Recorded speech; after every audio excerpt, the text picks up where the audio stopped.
Welcome to Unedited, our fortnightly podcast where we explore the opportunities and challenges the retail industry is facing. From fashion, beauty, and homeware, I will chat to leading experts in the industry to shed light on how retailers can create a brighter future.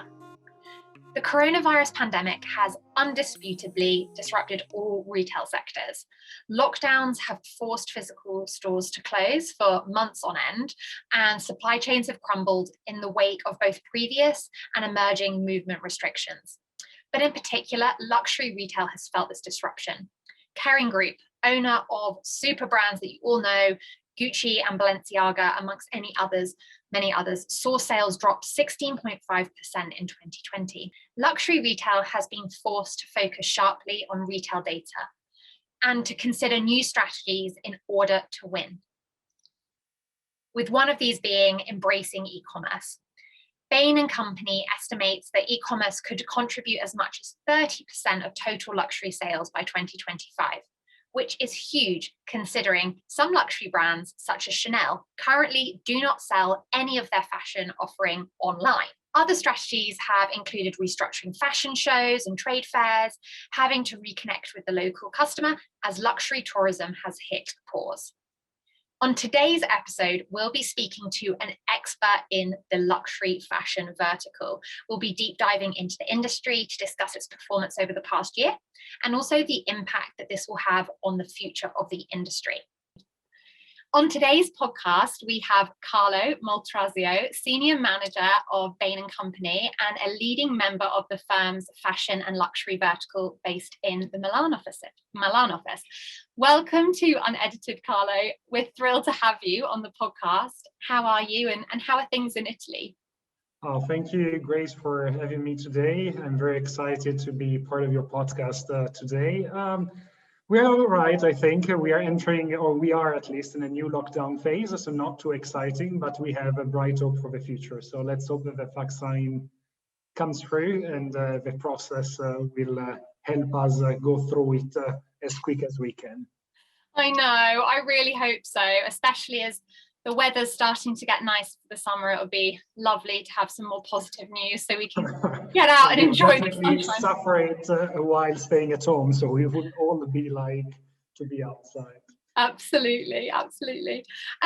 So firstly, could you tell our listeners a bit more about your role and your responsibilities at Bain Company and maybe how long you've been there?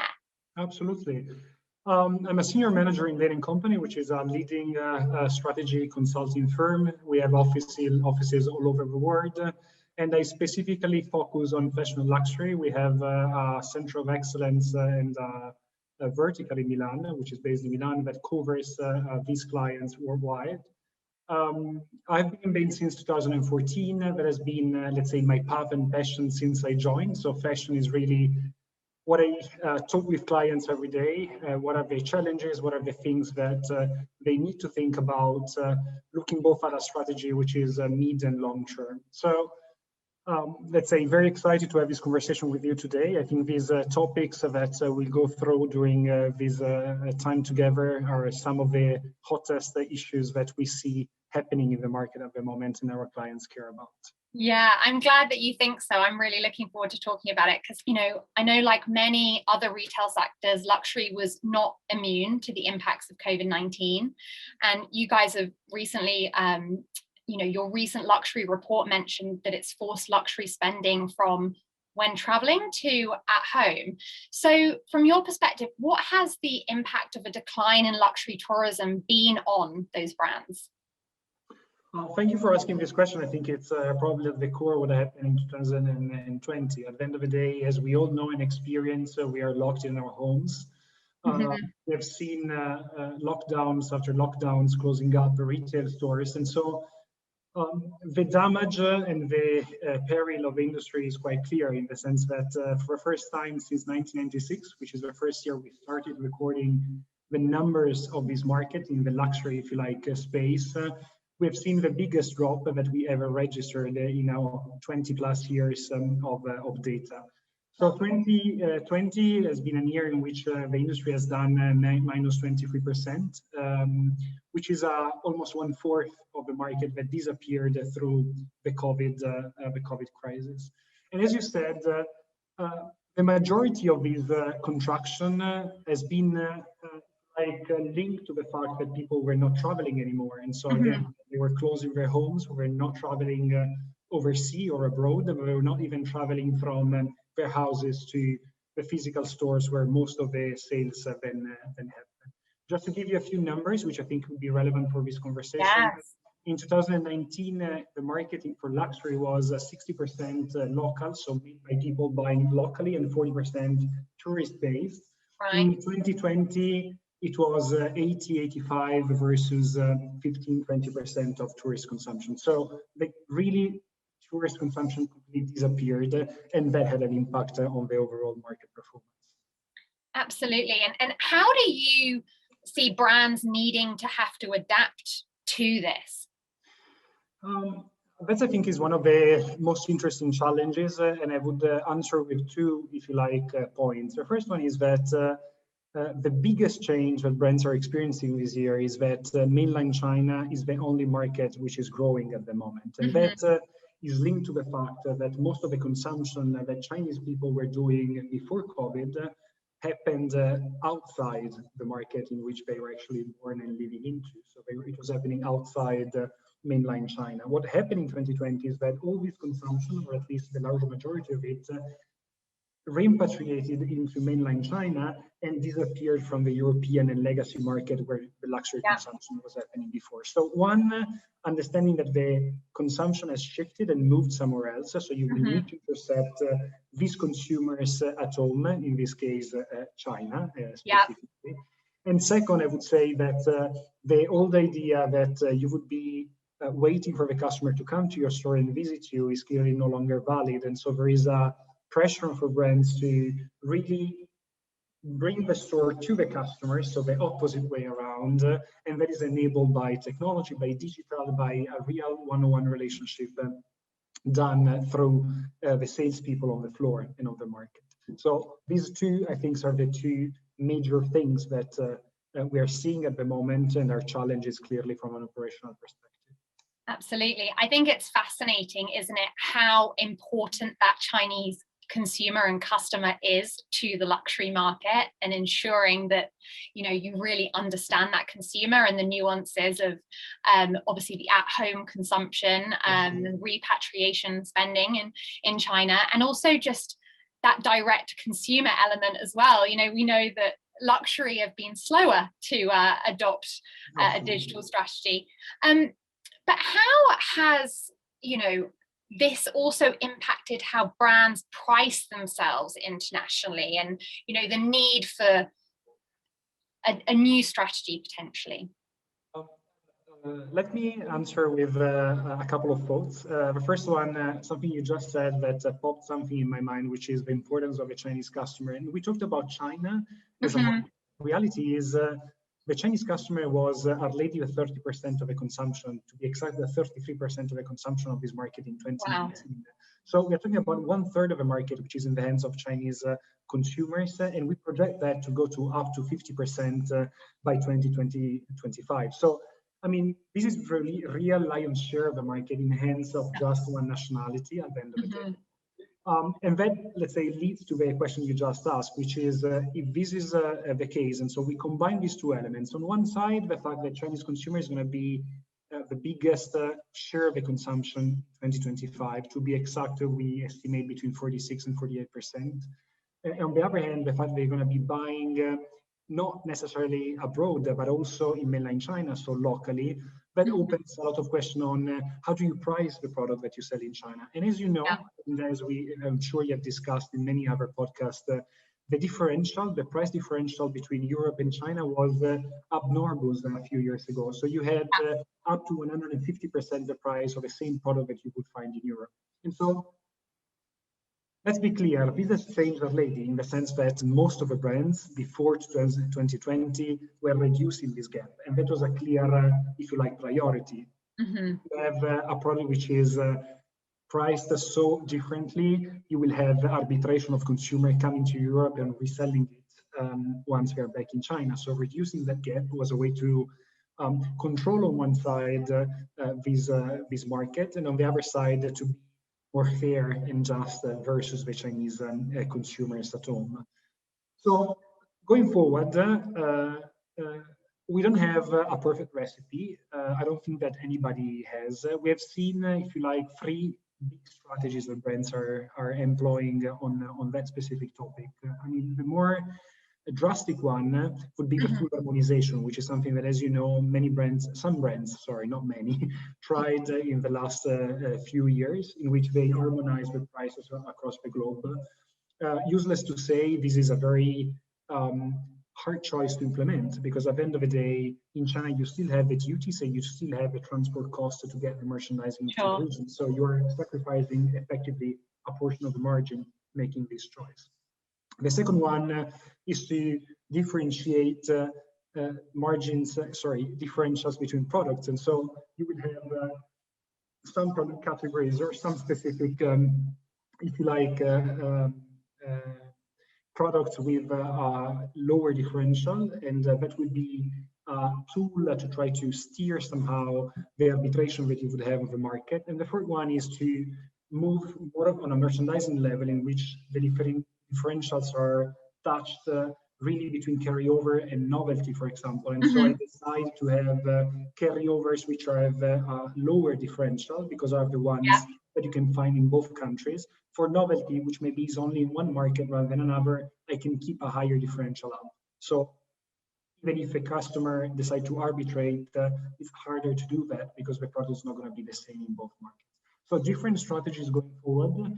What I believe personally is that the high differential of the past are not going to be sustainable. And so for sure, we'll see a slight rebalance for sure in that direction.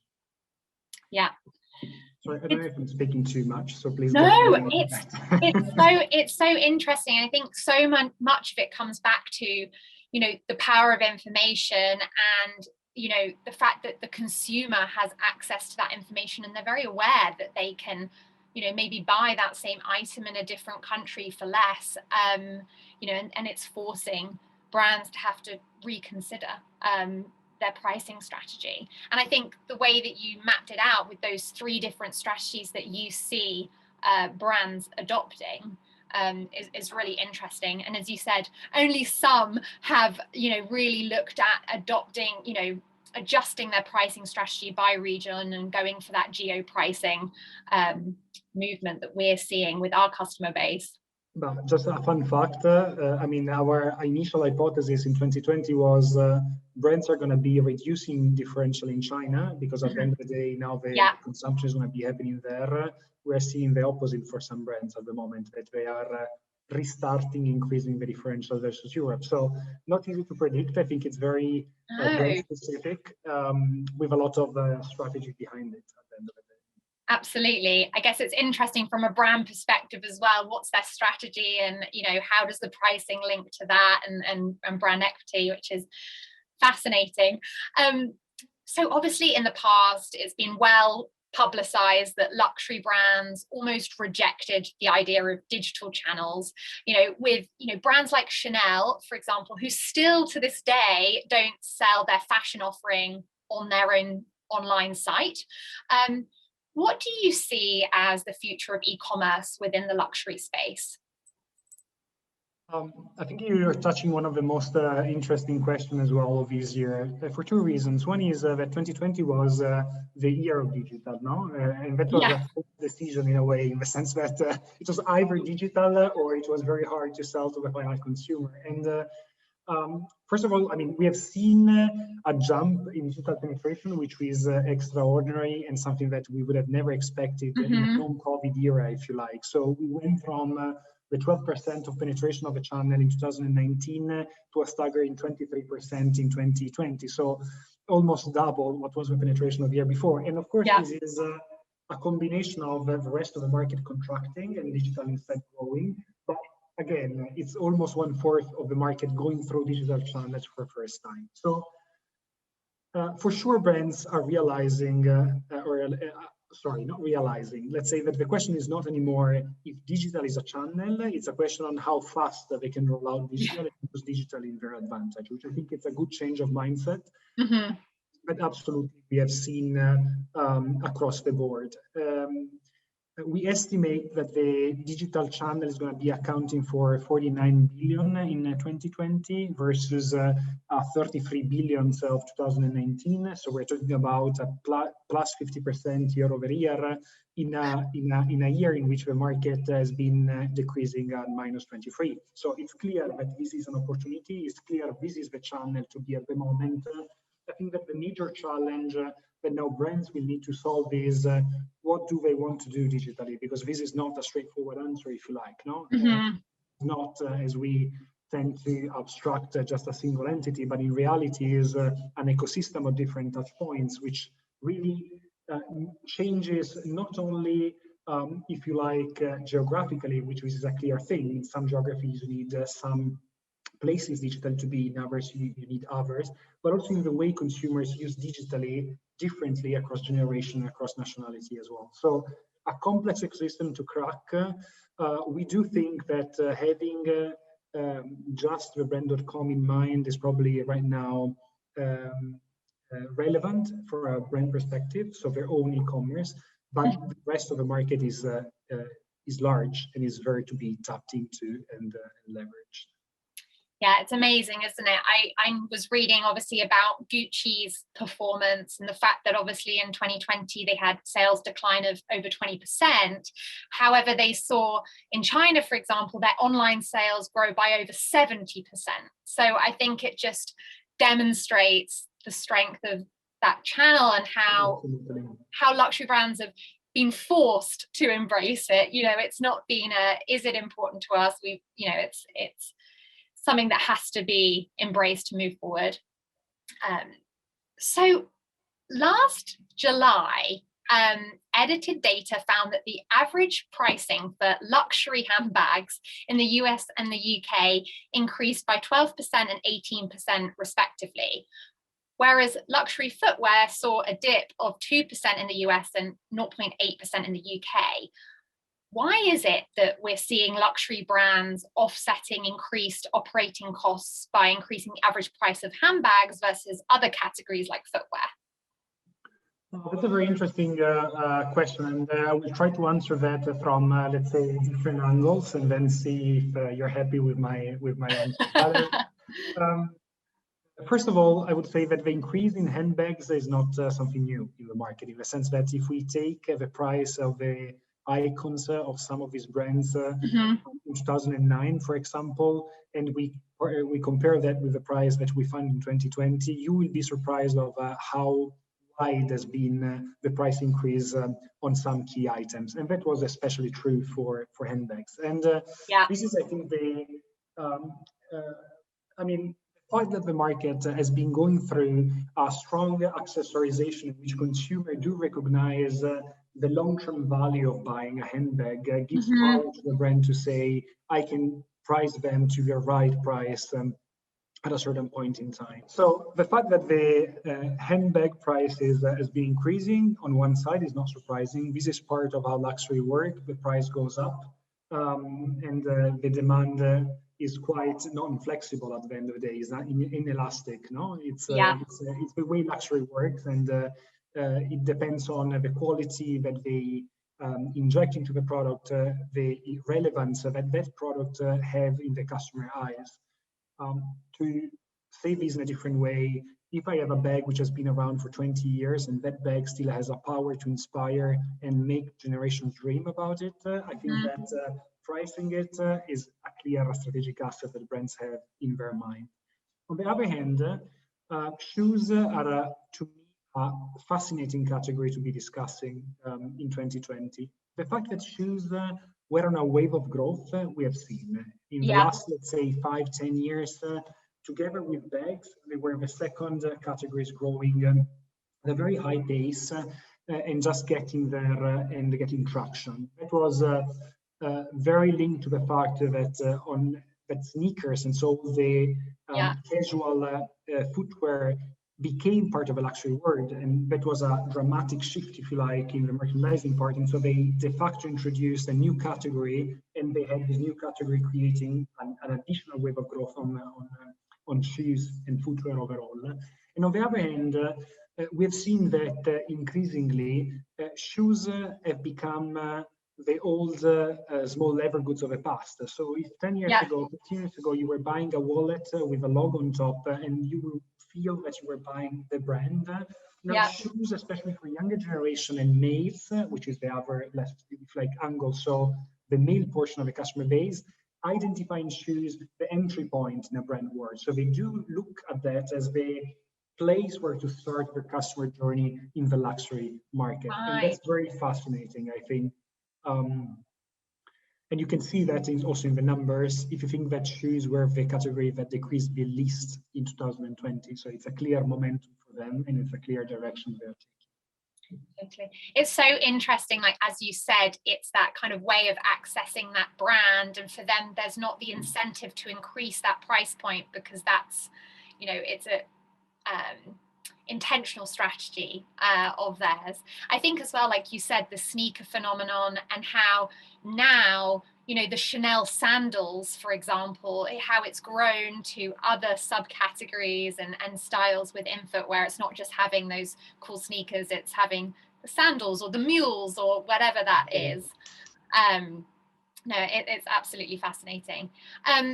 So do you see that entry price point products are more important than ever? And I guess, what is the importance? Could you kind of take that further on the importance of having those types of items within a brand's assortment, and kind of what do you recommend brands consider when designing their pricing architecture? Absolutely. Let me say this as an introduction to this answer, if I may, which is that the demand for entry price and accessible luxury has never changed. I mean, the demand for accessible luxury has always been there. What has changed, we think, is the way it has been satisfied and met by the brands which are in this market. And so if you had, if you like, 10 years ago, 20 years ago, you had a very simple way to serve that demand, which was, I give you a simplified version of a product that I sell at 1,000 euro, and I do a simplified version of it with a simpler material, a simple construction, and I would price it very similarly, but with a lower price. You would have, if you like, a residual second-hand offer entering into that segment, and you would have the giants of premium copying a very successful model of the luxury world and just placing it in that price position. So the demand is still there, and if you like, is still more relevant, but the way this demand has been satisfied in the last few years has dramatically changed. And so you see luxury brands being very strategic and now covering that segment. And so coming back to your original question, you see a lot of effort and creativity being put into these categories, which was never done in the past. And so in the past, you would have had the younger designer or the most junior in the team designing this entry item. And now you have senior people thinking about it and really putting the creativity and infusing with creativity the entry item of the part of the collection. And at the same time, you have secondhand, which is now digitalized, and so it can have a scale which is gigantic, if you like, and so it can compete in the same price segment. And the new breed of brands, which we think it's quite interesting because we are now competing in that segment. On one side, the sportswear brand with all the limited edition they're doing. At the end of the day, they're competing in the 200 and 250 euro space, which is exactly the entry space you would have for a luxury brands. And on the other, what we call the brands of value. So a new breed of insurgents talking about sustainability, but pricing as an affordable luxury brand. Sorry, the answer was very long, but I think that in a nutshell, for sure, that area is the new battleground. We see people being very strategic about it, and there is a lot of business potential to be exploited once you focus that as a priority area. I love that you say that it's kind of the new, you know, it is a serious battleground and there's some huge strategic thought behind it. Would you say that data would be useful here, and how could brands use that? Absolutely. I think that, to be honest, I think that data are useful across the board. It's not just Yeah. a topic of entry items. Let's say that for sure, in the entry part of the collection, you do have volumes, and volumes means you have more data to base your decision upon, which would be much harder to do on the very top of the collection, in which at the end of the day, you're just competing on price and very few selected items. So for sure, data and iterating designs is going to be a powerful tool in the hands of brands. So we've mentioned pricing, and we've also mentioned kind of pricing strategy among different, within their pricing architecture. But we know that in 2020, luxury brands were also very tough on those third-party sites and pricing control when working with them. How are you seeing luxury distribution shift in 2021 between brands and those third-party sites? We know, 2020 presented new challenges, with the increase in direct consumer business, but then with brand representation on sites like Farfetch, for example. Let's start by saying that traditionally the digital space has been dominated by multi-brand sites. So we did our research in 2019, and we have evidence that 2/3 of the market was done by multi-brand environments. So the brands that you just mentioned, not really by the brand.com, so the monobrand platform of the brands, but really of the wholesale partners or the platforms doing that business for them. So for sure, we have to keep in mind that although, as you said, and I completely agree with you, we have seen this pressure rising on third-party sites on being more disciplined in the way they price or being more mindful of discount strategy and so on. At the same time, it's clear that in the digital space, it's not a battle of one. It's a battle of an ecosystem in which you really need to find the right model to work with other players and other incumbents in that space to make sure that your brand is visible 100% and across, let's say, the relevant consumer base.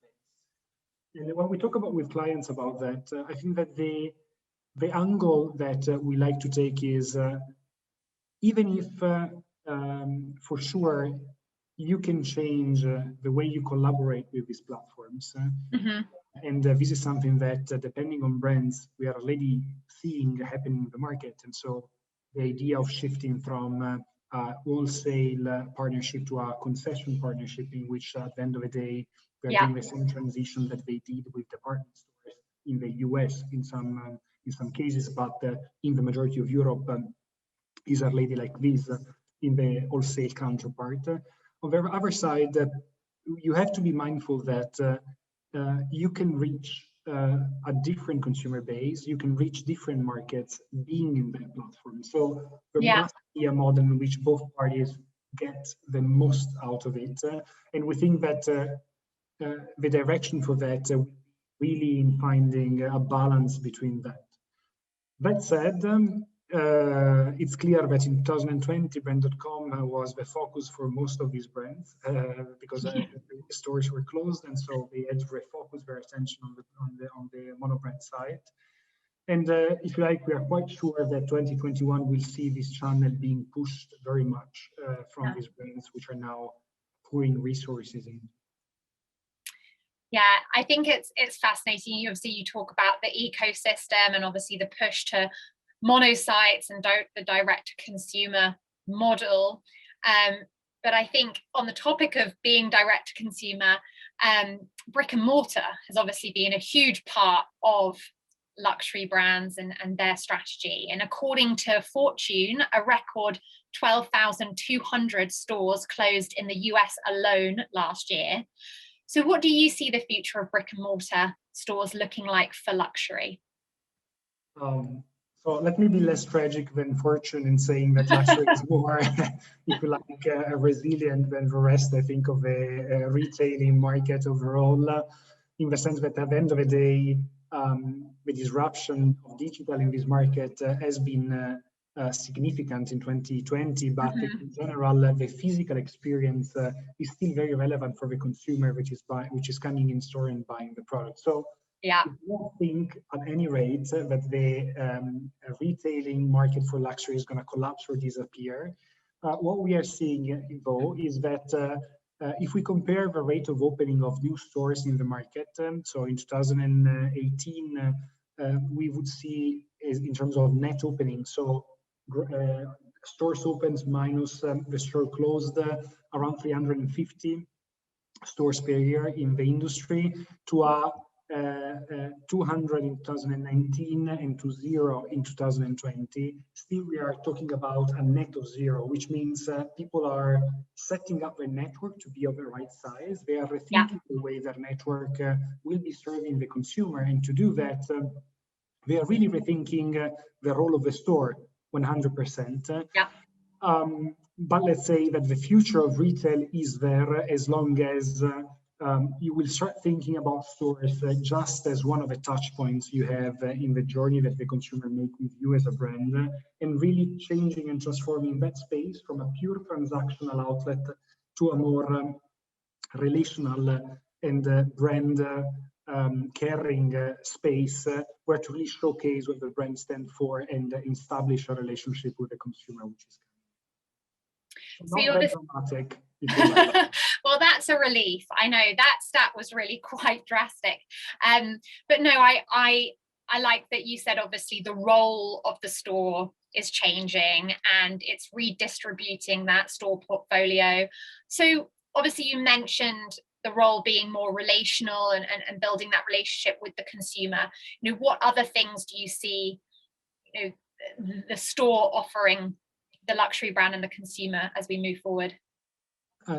Absolutely. I think that the big change will be to move from a very coverage mindset in which I say I open a store where I feel that I have no presence, to why am I opening the store? Which role is serving for that customer which lives in that area? No? And so we think that for sure you will have the ergonomics of the store being rethought. So the dimension of the store, the way the store is structured inside, the way categories are presented, that will be a big area of action.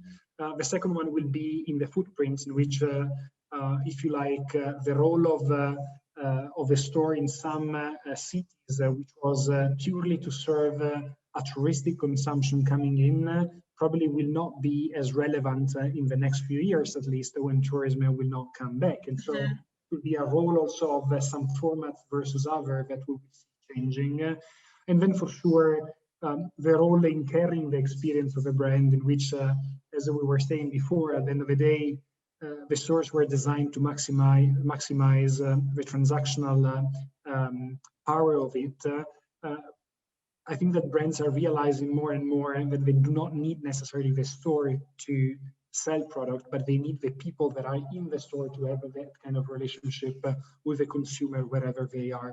So I think it has been extraordinary seeing how quickly luxury transformed rooms in their physical stores in really places where their sales force could webcast or use cameras to showcase to the consumer. No? And so you see these transforming, you see these moving.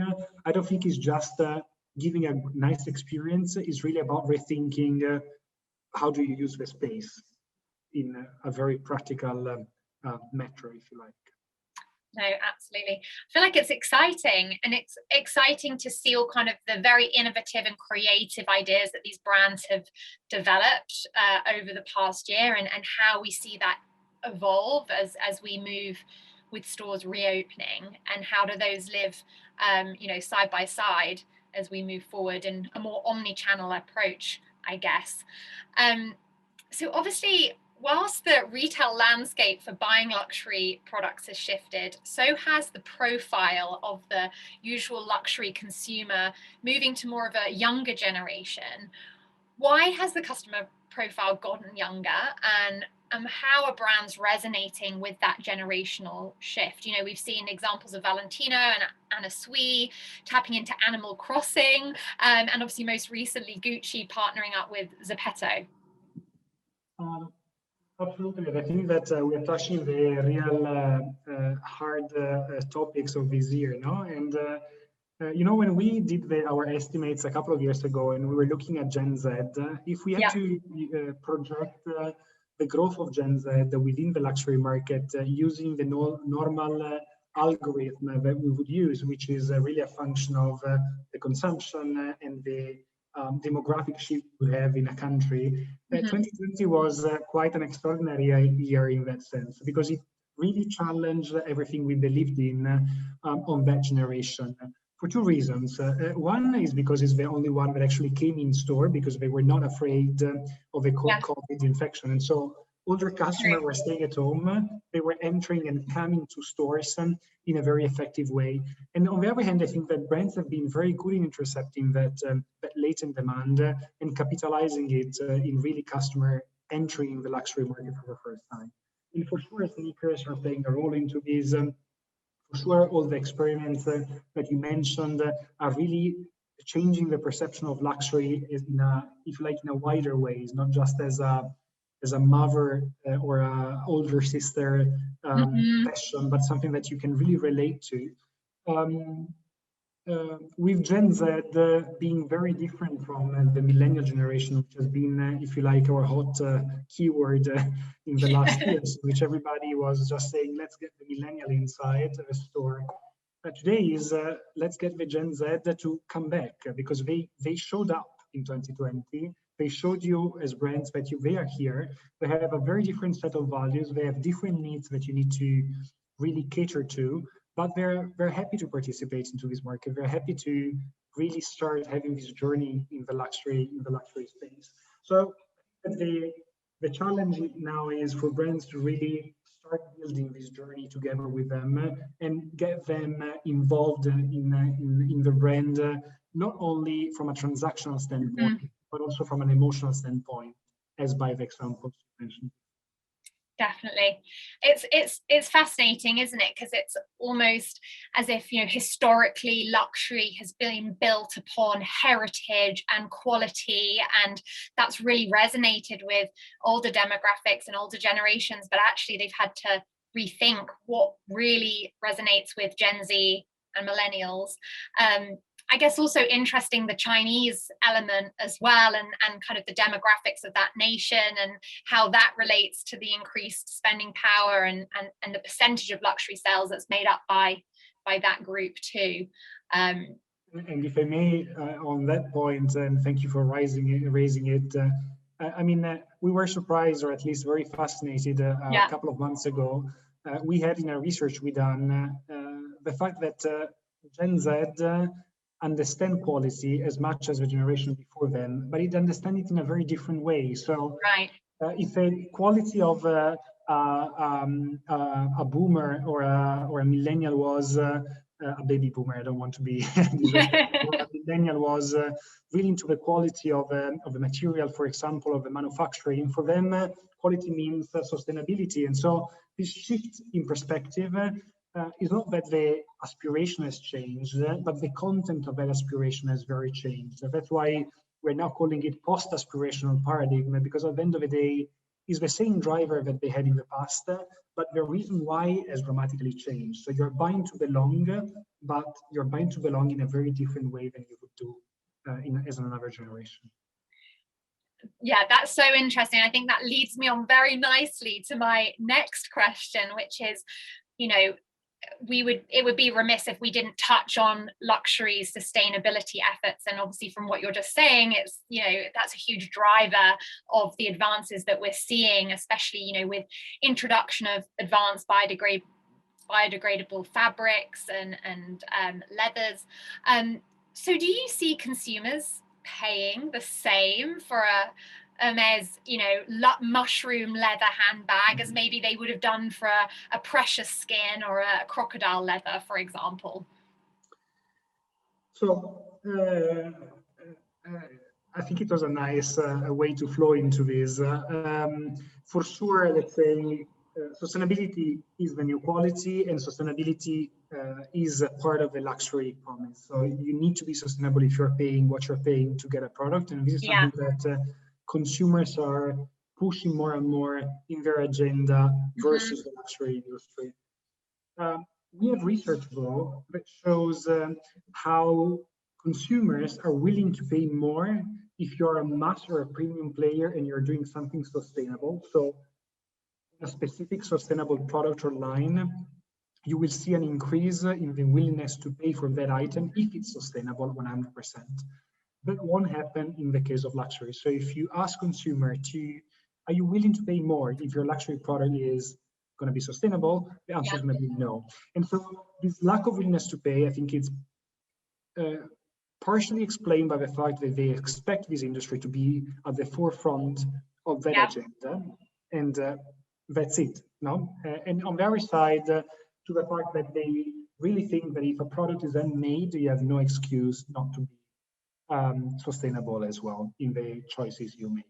So to answer your question, I don't think that the consumer will be paying more for sustainable products. I think it will be really enthusiastic in testing new solutions and really go in this journey with luxury brands while they test new materials and new techniques to be even more sustainable and pushing the agenda of sustainability forward. That said, 80% or more of the sustainability of the impact of luxury is in the supply chain. So I really admire brands that at the moment are taking a strong stance and saying, I know this is where I'm impacting the planet. Let me try to do something new about it. Then maybe it's not going to be a commercial venture, but for sure it has got a strong grip on new generations to make a change. I love that research that you guys have done about kind of consumer willingness to spend on sustainable products in the luxury space versus that of like mass and premium. I think that's so interesting. And as you said, they're paying that price. They expect those brands to be sustainable in their efforts and for that to be top of their agenda. So Bain Company, obviously you guys mentioned that recovery of the market pre-COVID-19 levels will likely happen between 2022 and 2023. Why do you think it'll take this long? And what are the determining factors? And I'm also just curious whether your perspective has changed since you published the report with new data and, you know, the success of vaccine rollouts. I think that I think this is the most complex question that you're asking today. But let's say that reasonably, looking at the data that we have and looking at the pace of the recovery, we think it's sensible to say that 2022 is going to be still the year in which this industry will get back on track. And this is linked mostly to, let's say, factors such as the vaccination deployment, which is slower in some countries and much faster in others. It's linked to the fact that the touristic consumption still play a very, very relevant role in this industry. So if you don't have it, you won't have an engine of growth that will help you to get back on track. Let's say we haven't yet changed our opinion for this recovery path. I think we will be soon having an update of the study that will be the spring summer luxury study in which we will do a new estimate. So we will discover that together, I think, in the next weeks, to be fair. Amazing. So watch this space, I guess, when it comes to your guys' predictions and thoughts on that. So Carlo, we always ask our guests this question, but what is the one thing that you would love our listeners to take away from this episode?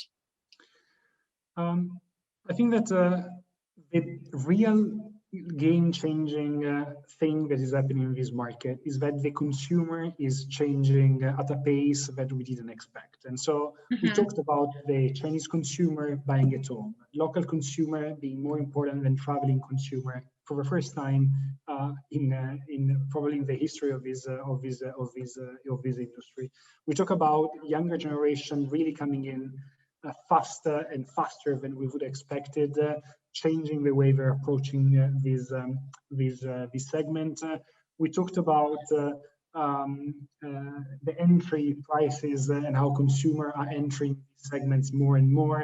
And we haven't talked about many other things, such as the rising relevance of high net worth individuals, which are spending at the top of the pyramid. But in general, we think that the consumer is at the center of this discussion. The consumer is changing, and this industry has been historically very product focused rather than being consumer focused. And I think that, and as Bain, we think that the real opportunity will be to be consumer centric and then flowing into the different areas of the business, understanding how to best serve this customer, which is changing at this very fast pace. Yes. Oh my goodness. I feel like what you've said on the podcast, it is fascinating. And as you said, it's just a really simple and clear takeaway, the impact that the consumer has had, and making sure that they're at the heart of all of the decisions that brands are making moving forward. So Carlo, thank you so much for such an interesting and fascinating conversation. We really, really appreciate it. Thank you, Grace, for having me. It was an extraordinary opportunity. I'm very happy. As a listener of ours, we are here to support you throughout 2021. If you're a customer of Edited, please contact your dedicated account manager and retail strategist, and they'll do everything they can to support you. For all of our listeners, ensure you're subscribed to our insider briefing. You can sign up at edited.com, where we'll be keeping you all updated on the latest news and strategies.